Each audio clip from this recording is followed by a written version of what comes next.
Once upon a time, in the hilly city of Enugu, lived a young man named Emeka and his wife Ijeoma.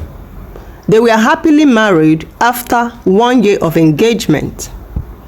Ijeoma first met Emeka at Uju's wedding.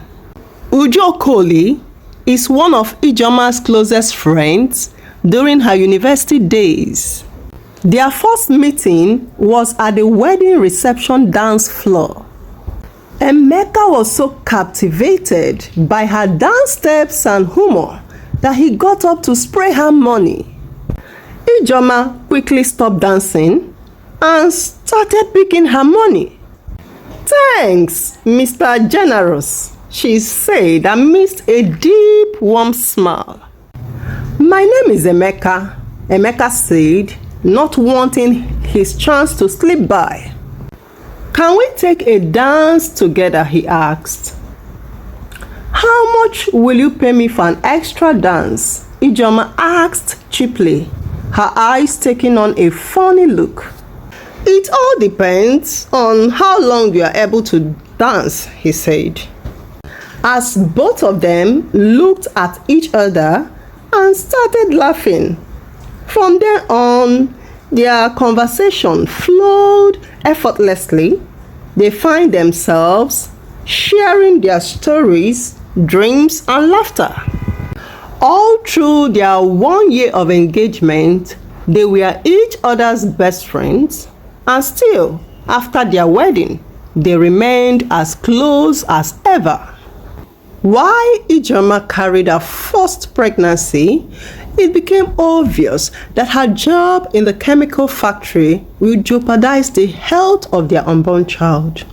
So, to save her baby and keep her family together, she resigned.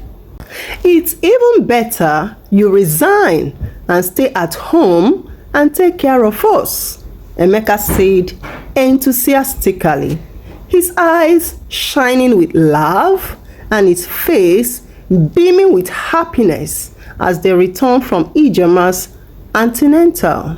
So, Ijeoma had to sacrifice her job as a chemist for the health of her unborn child and the peace of her family.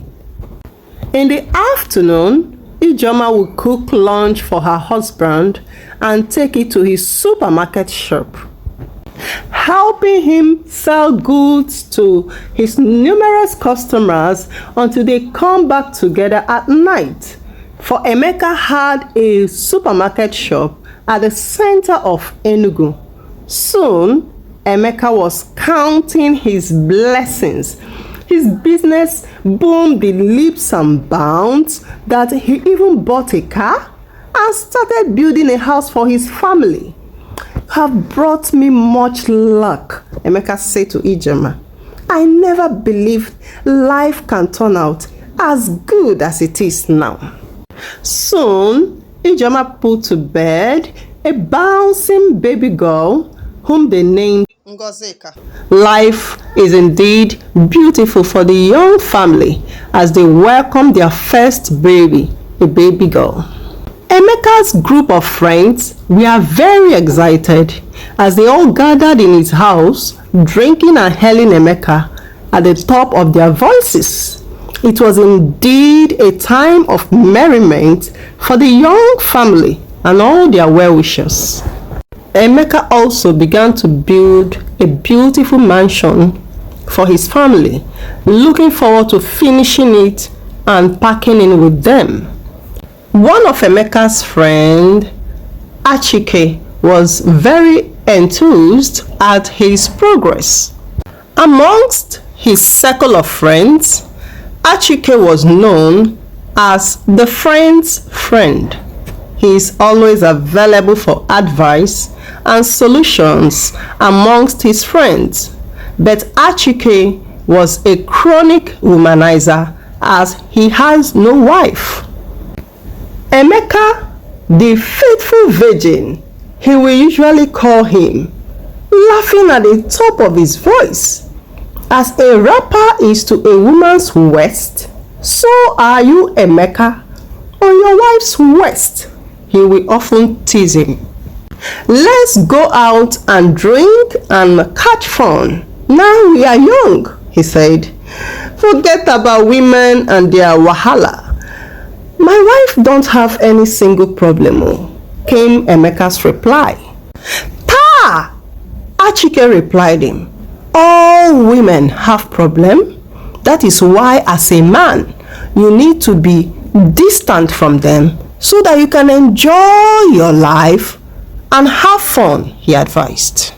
So one day, Ijoma and Emeka had a little misunderstanding, and before long, Emeka had called on his friend Achike. Achike, can you imagine that as at the time I was back yesterday, there was no food at home, and this woman expected me to help out with the cooking. She even started nagging at me because I refused to help out. See, I used to do it before, but now, no more, my man. Emeka complained bitterly to his friend Achike. Man, let's meet at the Orange Room by 7 p.m, suggested Achike.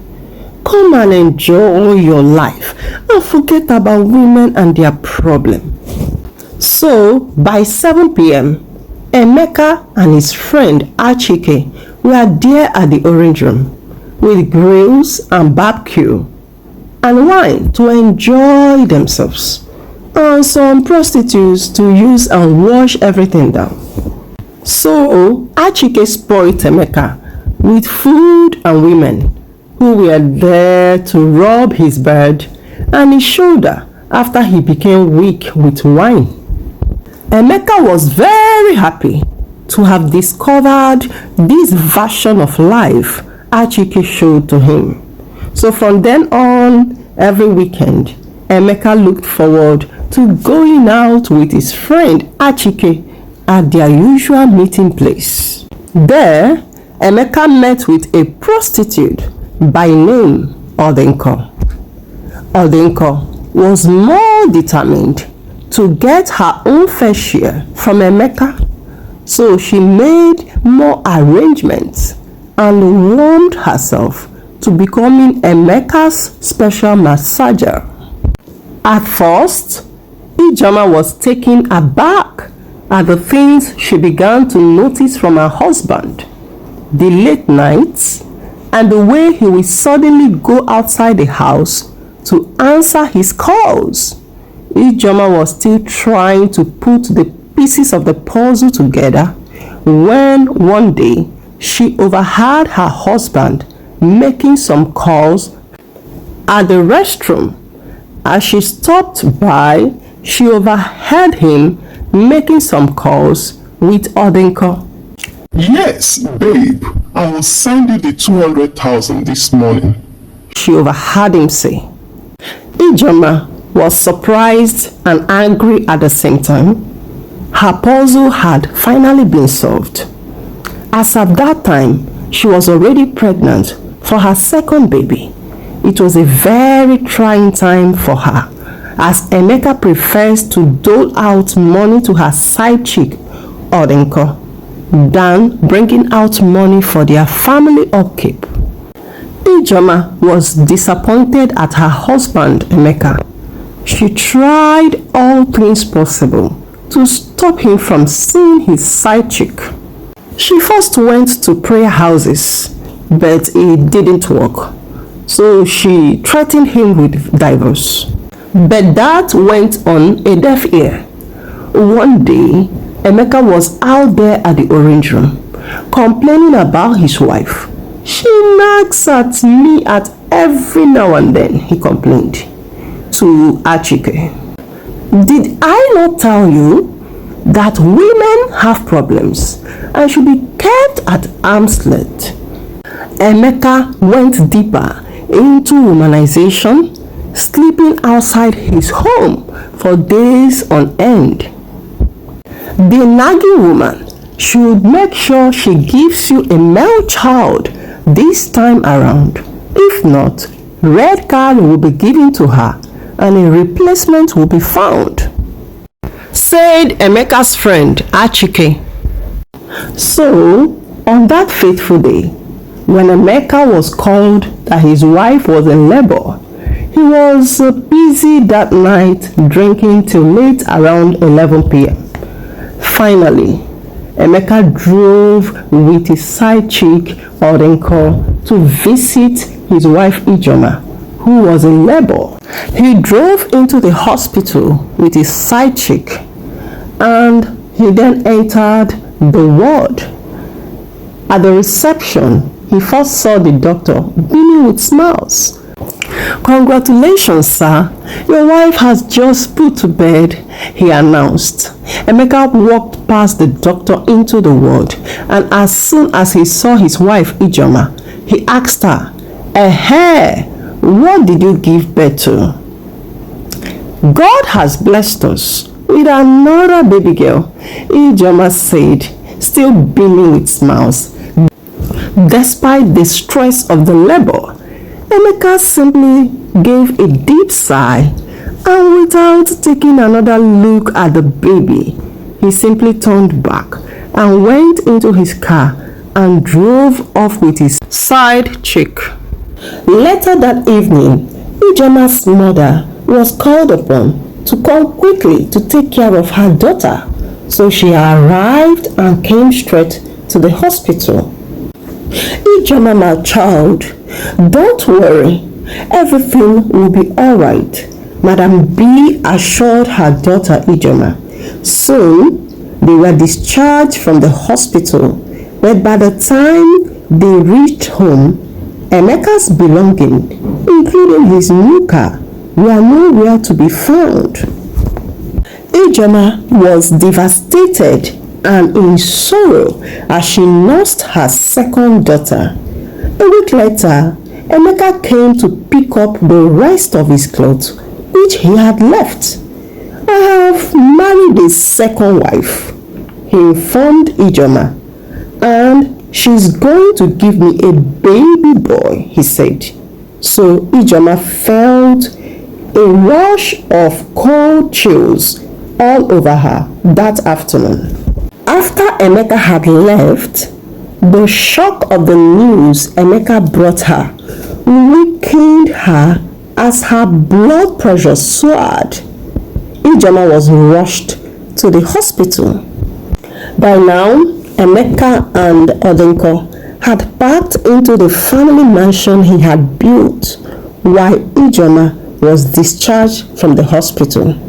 Madam B quickly took her daughter to a counselor, and quite soon, Ijoma was back on her feet again. She started applying for any job she can lay her hands on. Fortunately for her, she got another job. This time around, it was a food processing company. Both Ijoma and her mother were overjoyed at this good news. She started working right away, while her mother had to stay with her to help take care of her 3-month-old baby. Back at Emeka's house, his new wife, Odenko, was already pregnant, and the scan showed that it was a baby boy. His friend Achike went out with him and his new wife to celebrate the good news. "Now you can beat your chest with pride. Now you are a man, my friend," he shouted at the top of his voice, laughing and cheering at his friend's fortune. "I mean, how can you build a big mansion like this and yet have no male child to take care of it? Now you have both wealth and a male child.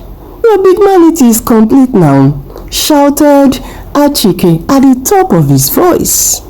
Meanwhile, Ijoma concentrated on her new life, taking her 2 daughters' education as her priority. Days turned into weeks, and weeks turned into months, and Odenko put to bed her baby boy.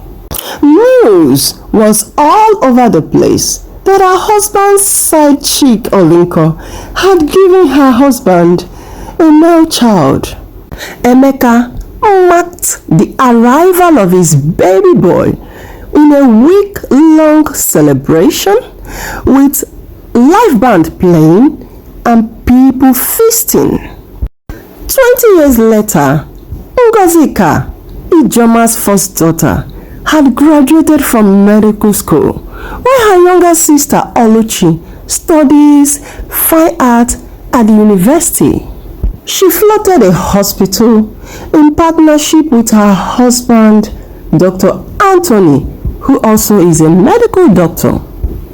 One day, while at the hospital, a man in his 50s was rushed to the hospital on emergency. Emeka Nnadi from Omoma village in Imo State. As she looked at the biodata of the new patient, it's a familiar name.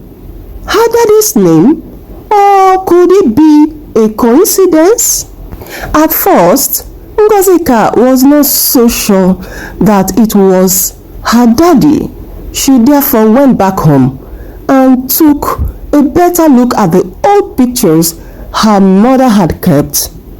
She was sure, it's him, she said. At first, she kept it a secret and never went to his ward. She delegated other doctors to attend to him and stabilize him. But one day, as the nurses discussed about him, poor man, Nurse Nkechi said, his wife sold his house after he transferred ownership to her name and left with their son and another man abroad. This man's blood pressure is so high and his heartbeat terrible, but there's no one that has even come to identify with him. And all this happened after his business went down the drain, continued the concerned nurse. All his friends that were contacted had not shown. The rich man is now poor and homeless, she said. Days had gone by, and yet nobody had come forward to identify with Mr. Emeka Nnadi. It's like that man is not only sick, but also abandoned, the concerned nurses explained to Dr. Ngozika. On reaching home that day, Dr. Ngozika for the first time told her mother all that had been happening in the hospital lately. Is he still conscious? Asked Ijeoma. Yes, of course. He has been stabilized, but full treatment is to resume only upon deposit, and we are still waiting for that. Ngozika, are you mad or has something come over you? Asked Ijeoma. And why didn't you tell me all this while? She said. Because I don't want you, obviously, to start running around to take care of that man, replied Dr. Ngozika. Without any further waste of time, Ijeoma rushed out, and in some minutes she was parked at the hospital lot and went to Emeka's ward. Dr. Ngozika also entered her own car, driving behind her mother, and also parked behind her at the hospital lot.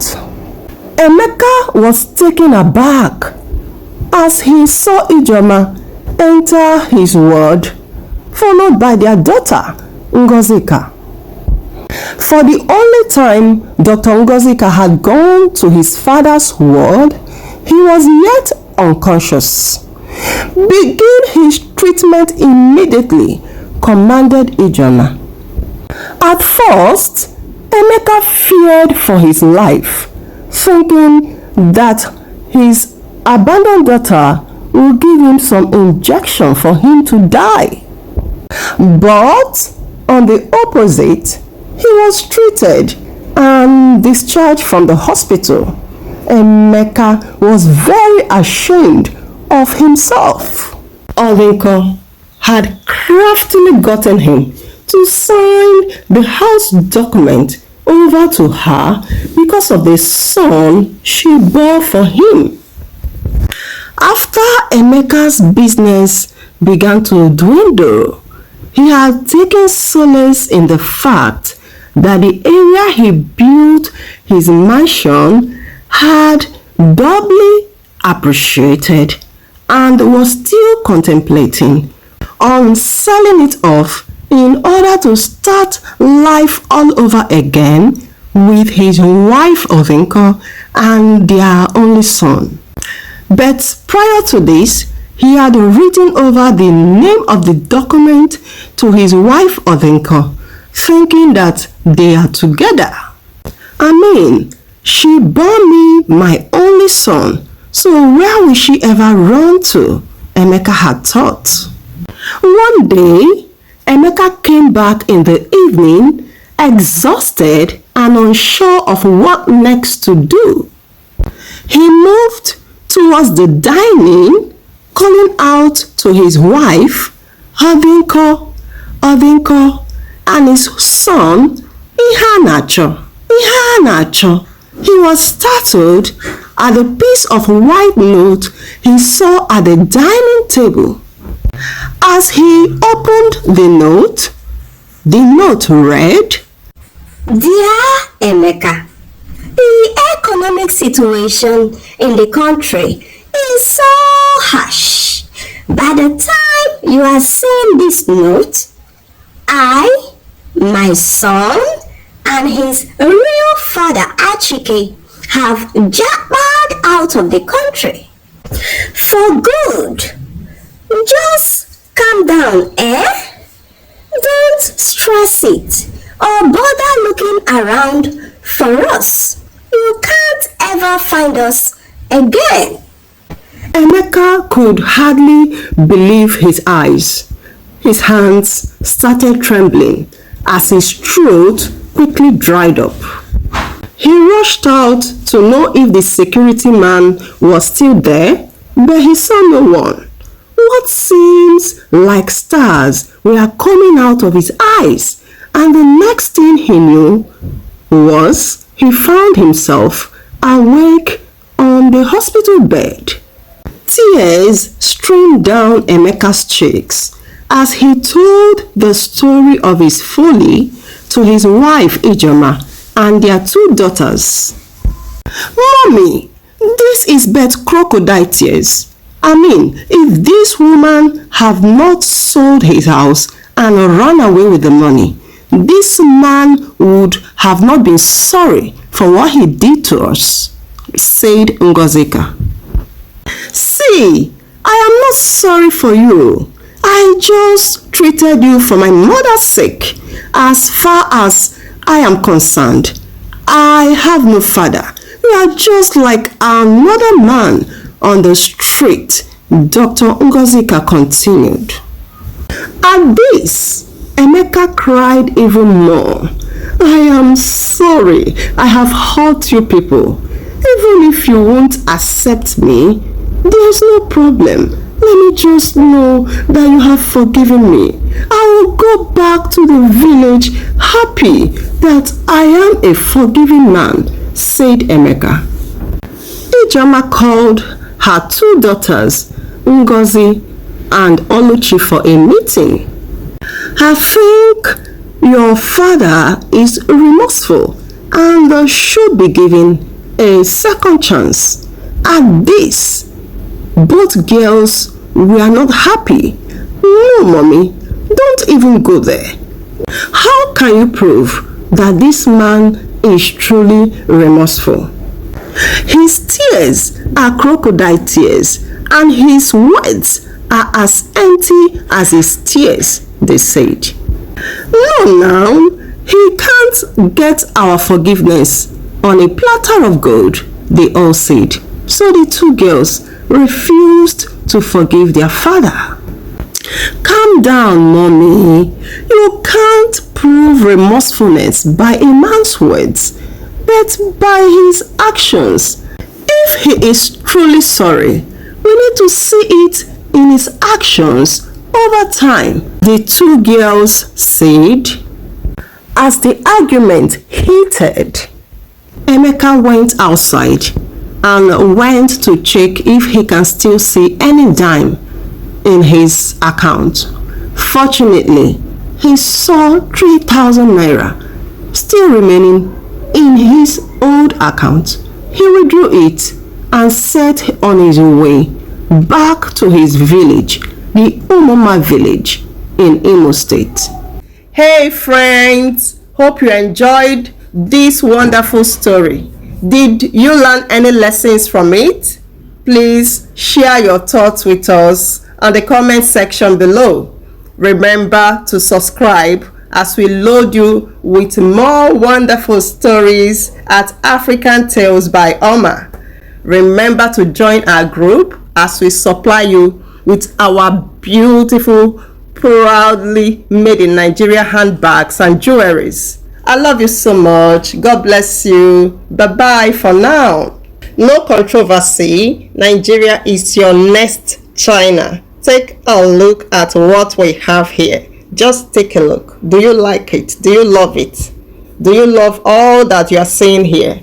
Nigeria, your next stopping place. Your next China. See ya at the top.